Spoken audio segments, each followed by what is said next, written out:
So my father's side of the family is all Nigerian, so I'm a Nigerian American citizen. Well, I think if you kind of deconstruct that phrase, so feminism refers, in my opinion, to the social, economic, and political equality of women to men. And so if you put African in front of that, you're looking at the desire to promote the idea of feminism across the African diaspora, across the African continent. So I would define African feminism as the move to see to it that all African women are treated equally to men with regards to social, economic, and political calculations. Hi, my name is Divine Mutoni. I am proudly Rwandese, and I am in the business school as a sophomore. And I major in finance and trying to figure something else, but yeah, that's where it is. I think African feminism is honestly giving African women the credit that they deserve because they're the hardest workers I know, and simply saying that having it as a reality that men and women have equal rights. African feminism in my mind is the same as any other type of feminism. It's really not that radical of an idea. It's just believing that women are equal to men and that we should treat them as if that was the case in every facet of society. And acknowledging that historically we haven't always treated women as if they were equal to men. So now there's a lot of work that needs to be done in order to get there. Yeah, my dad, no, he doesn't. My dad is very conservative. My dad believes that women have a specific place in society and a specific place in the household, and that's how he was raised. And it's not necessarily. He doesn't mean. I don't think he purposely means any harm by it or has any malicious intent. It's just kind of how he was raised, how he saw his mother and his sisters and his uncles and aunties function, and that's kind of what he's internalized. And he's probably too old at this point to change it, so that's kind of the way he thinks. But so we're definitely very different in terms of that. Hi, my name is Ibilola Owoyele. I am Nigerian, and my major is culture and politics. I feel like I've had feminist thoughts my entire life. That's just the way I was raised. My dad grew up in a household almost entirely filled with women, and my mom as well. So their backgrounds in general have really influenced me in my upbringing. I would say when I began to self-identify as a feminist using the term, probably when I reached high school, when I began to understand more of the institutional structures that were in place that placed women at a disadvantage, especially Black women. And that's when I realized the importance of using the term and not being afraid to say, I am a feminist, and not shying away from that term. I am a sophomore in the School of Foreign Service. I'm majoring in regional comparative studies, so I'm concentrating on Africa and Middle East, specifically East Africa and North Africa. And I'm looking at development through the lens of women's development, economic development, and poverty reduction through girls' education. So I'm originally from Kenya. I would say that African feminism comes from a place of equity, comes from a place of justice, and not necessarily equality. Because I think that when we discuss the concept of equality, I was just actually discussing this with someone, but when we talk about that, we lose focus of very, I don't even want to use the word traditional or cultural aspects that are very key to people's foundation and their, their life and their rituals essentially. But because equality strips away a person's the right to self-identify themselves, or the right to have the rights that essentially we have as women.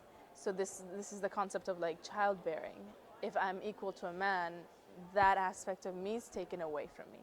And I know this is something it's very prominent in a lot of African cultures in general, that these fundamental aspects of womanhood get stripped away when we talk about equality. On the issue of equity, I think many women, and I would speak for myself first, I would say that access to education, access to economic development, access to political development, that is what's more important for African feminists than it is for the concept of equality.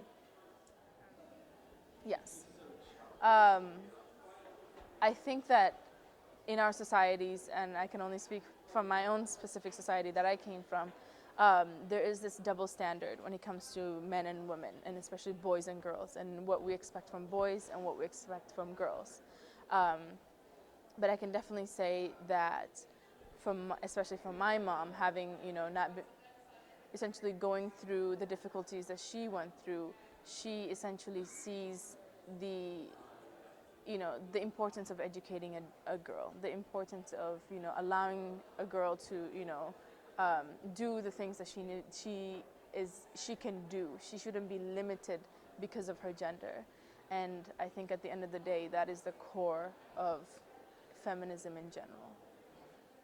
But if it's possible, I would love to see the African community view women not just as object, not just as a caregiver, not just as a subordinate to men, but as an equal to men, and who has the right and the ability to make informed decisions, and also for men to listen what we women have to say about ourselves. I'm tired of seeing men speaking on our behalf, even though they don't even understand what is going on. I'd love to see men listen more.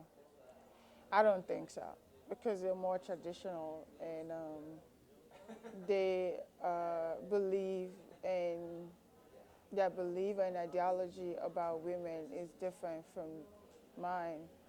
Because even growing up from my parents, the idea of consistently trying to remind me that I'm a girl tells you that their idea and concept of feminism is way different. Well, shameless plug. Shameless plug. We have majority of our women in the parliament in Rwanda as women, and so I think that is one thing I'm really proud of my country for doing. But I think it's crucial. It is very, very crucial, because when you have half the population, actually more than half the population in some countries, being represented by under 10% of government leaders, that is just such a shame. And I think it's even crucial for the coming generations. Okay, so I think affirmative action sometimes is controversial and all, but I think to some extent you need to have a quota and be like, okay, we are going to dedicate this number of seats to women, and then that way, when you do that, and the girl who's growing up seeing a leader in the parliament, then when it comes time for them to run for it, there won't be any controversy around that, or they won't even for a second believe that they're incapable because they're just a girl. And so I think we need to start with those quotas, and then we can proceed from there onwards. But I think it's extremely crucial, also because we bring a very crucial narrative as women that should be considered in public policy and implementing and executing policy as well. So we have a long way to go. We need a lot more African women in politics, a lot more. Part of the problem with how some of the laws are set up and how a lot of women can be disenfranchised is just the fact that there aren't enough women in politics advocating for them. And as I was saying earlier, the best people to advocate for women are women, and the role of men is to really be there to support along the way. And in order for us to get to that point, we need to have women in politics really pushing for laws that make sense from a woman's standpoint, and not just always male-centric. So I don't think there are enough women in politics. I think there needs to be many more women in politics in order to get to the point where we can have true equality for all of them. And the thing about it is that when laws take into account the experience and the lives of women and the experience of lives of mothers, sisters, and all this, then they usually end up being better for the entire family, because that's a lot of the time, at least in African culture, women are really the center of the family and the rock that holds it all together. Yeah. Like to see more equality when it comes to education, to representation, and not just like false, oh look, we increased numbers in parliament or whatever, like actual voice being heard, more access to, or like more control over their own bodies, whether that goes through like healthcare, to making decisions about themselves or marriage or sexual and reproductive rights, and like more freedom to do as they wish, really, to be people. At the end of the day, like that question in itself comes from the mentality that you being a good woman is you coming from work and changing quickly into kitchen clothes so that you can cook for your man, and then you're being a good woman, or like being a good mother. The only way you can be a good mother is if you are up every morning at ridiculous hours and your husband is sleeping so you can make your kids breakfast, and that's when you're being a good mother. So I think that question in itself shows like how much work we need to do as a society to change those preconceived ideas. Well, not preconceived ideas, they're actually part of our realities, but to change those realities to something more equitable for both genders. So absolutely. Do they have to be superwoman? No. Do they have to be in 3 places at the same time? No. But they can definitely be great mothers and great wives and great CEOs and great, workers in their workplace. Honestly, I would love to see gender inequality combated before even the 10-year mark. That's something, it's 2016. This is something that shouldn't be an issue today. I think our society is way and above that, and I know articles in the past were written about how Africa's future is very gloomy and that there is no hope, but if anything, I think that the improvements and the success stories and just the overall innovation that we see, African people are creative, they're spontaneous, they're so intelligent, they have proved that they can adapt and survive in circumstances that here in the West we can't even fathom. And so, if anything, I feel like gender inequality is something that should and can be combated before the 10 years, but it would be nice to see it even then. I'd just like to see more gender parity across the board in the political sphere, in the economic sphere, et cetera, et cetera. I'd like to see just a return to equality. I say return because I don't like to subscribe to the idea that it's innate in African culture to be anti-women or to be pro-men. I'd like to see more women, as I said, in the political sphere. I'd like to see more female elected heads of state.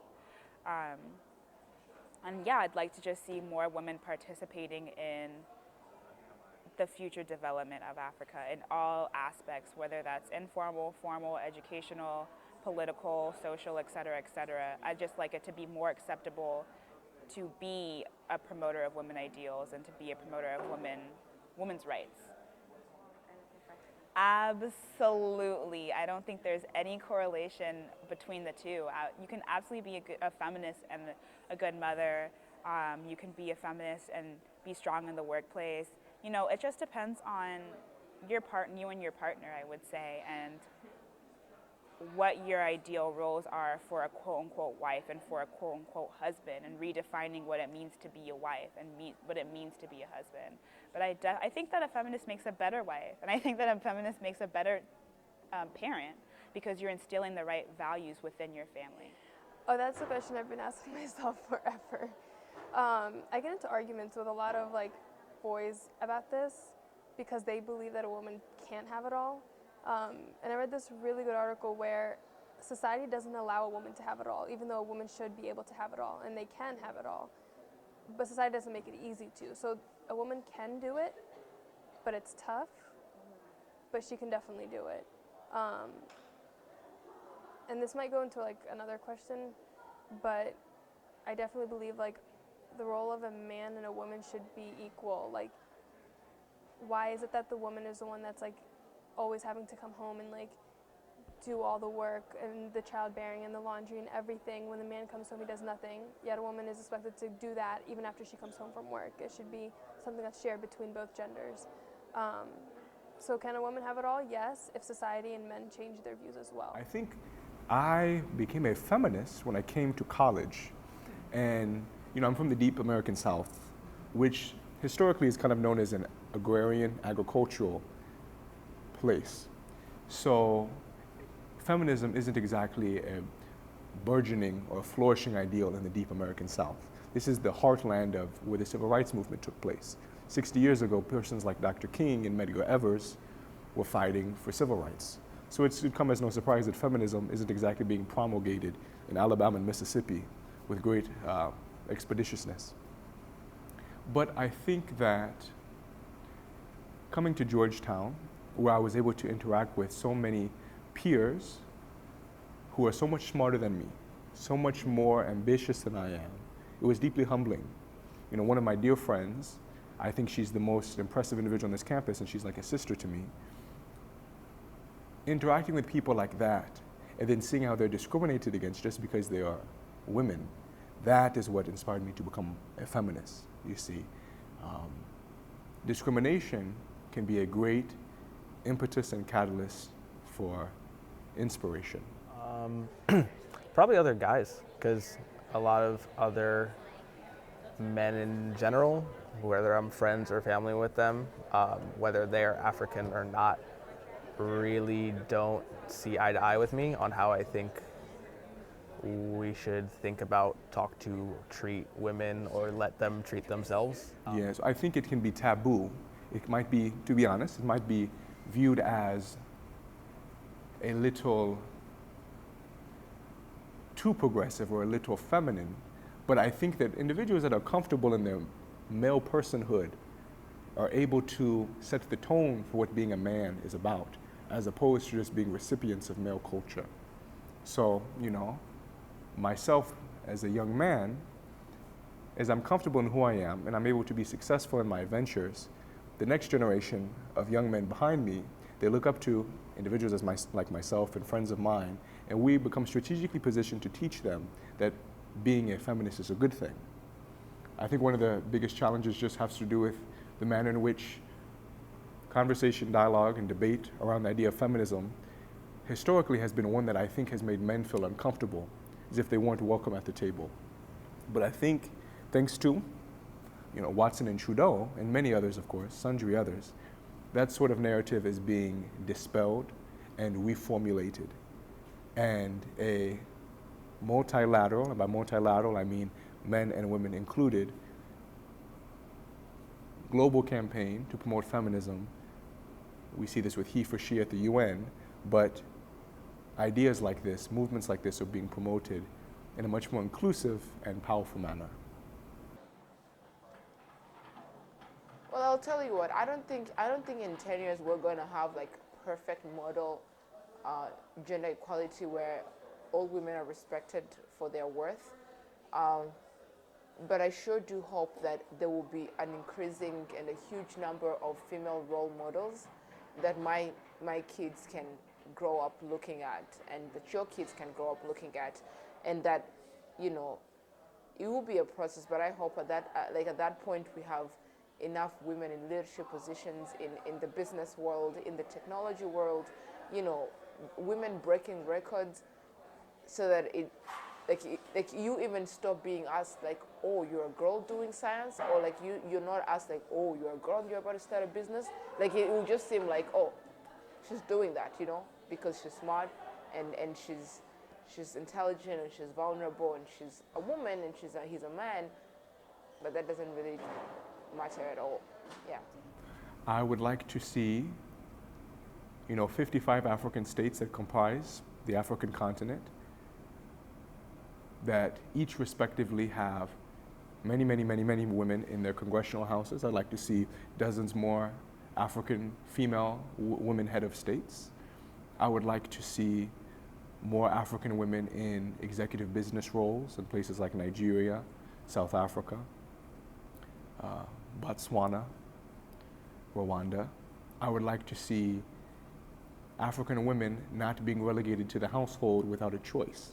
I like to see a culture, an African culture that evolves and says, we treasure, we honor women, and whatever they want to do, we must do what we can to put them in a position to succeed. I think that's a global ideal. I think that is a human ideal, and I would like to see Africa as a continent, as a collective of states, promote that ideal mightily.